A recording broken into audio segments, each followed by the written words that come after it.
John's talking to us from Adelaide this morning. And John, would you like to introduce yourself? We've known John for about a year now as we've been travelling with Destiny Rescue.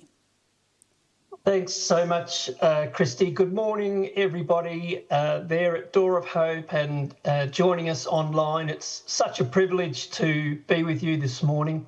I've been working with Destiny Rescue for about 3 years now, based here in Adelaide on the mainland, but I have the wonderful privilege of including Tasmania in my care group and have really just enjoyed connecting in with Christy over the past 12 months, I guess, and really appreciate being with you this morning. I just do need to mention just very quickly that this can be a sensitive topic for some people. We're not going to show any pictures or go into any detail this morning. But if it is a sensitive topic for you, please feel free just to mute or leave the auditorium if you have to. But thank you for having me. You're welcome. So, John, we're doing a little bit of a theme in our interviews this year around who are the people that Destiny Rescue reaches or connects with. Can you tell us a little bit about that? Yeah, it's a great question. I think the way that you framed it was who does Destiny Rescue serve? And serving, of course, is very much a part of our Christian faith, our Christian journey. And Destiny Rescue serve predominantly 3 groups of people. The first is the church. Destiny Rescue is a Christian ministry, and we follow very closely and work under a biblical narrative. And scriptures, for example, in Psalms 82, verse 3 to 4, probably familiar with this from lots of ministries, I think, give justice to the poor and the orphan, uphold the rights of the oppressed and the destitute, rescue the helpless and deliver them from the grasp of evil people. I think that details our mandate really as a ministry of rescuing people. And, I've been to Thailand and seen some of our operations there, and I can tell you, I've never seen anyone more helpless and in need of rescue from evil people than a 12-year-old girl. And so that's the way that we serve the church. We're not separate to the church. We are the church in action.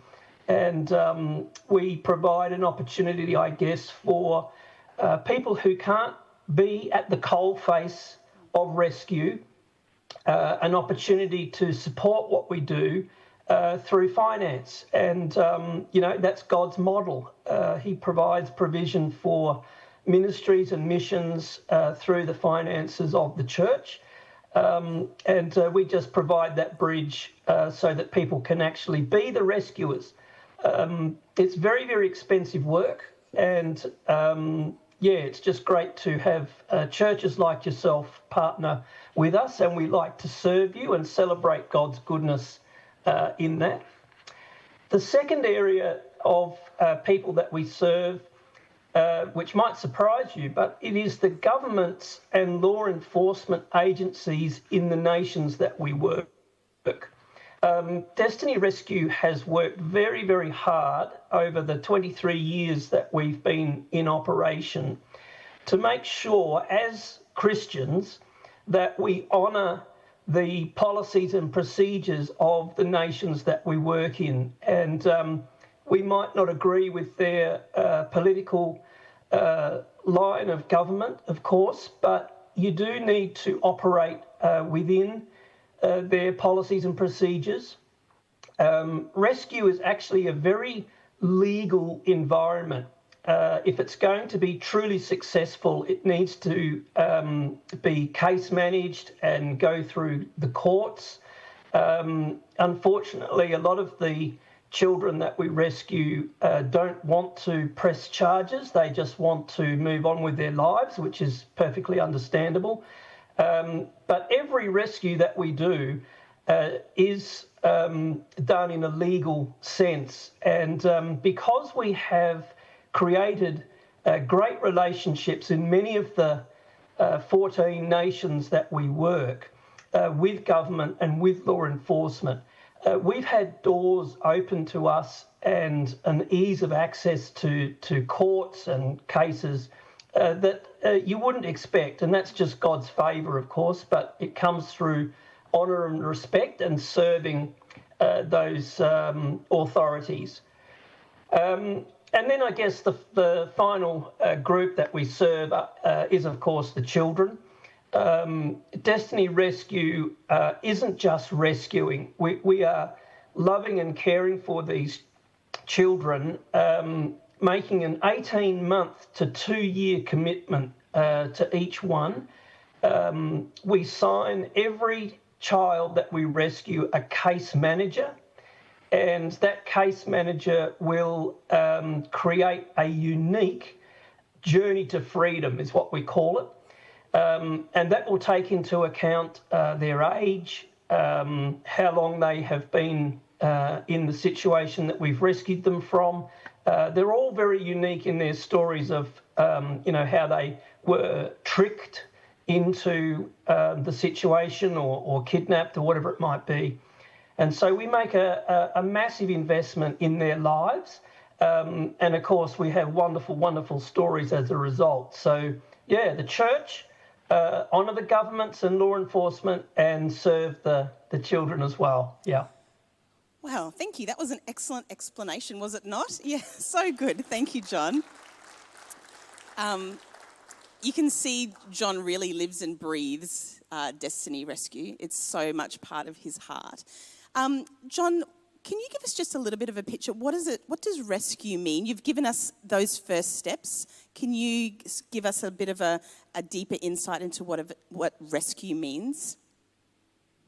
Yes. Well, it's an interesting topic, and we don't really have the time to cover everything in detail. But essentially, there's 3 types of rescues that we're involved in. The most common one is where we have located children that are caught up in the sex trade and are captive in, a brothel situation.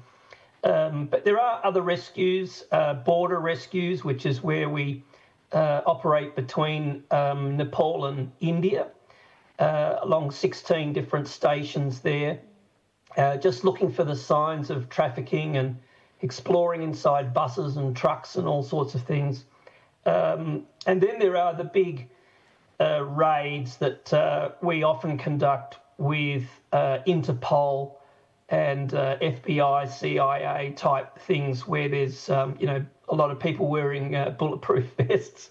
But the true rescue really is the aftercare that we take these kids into. There is a whole process around that which I won't go into.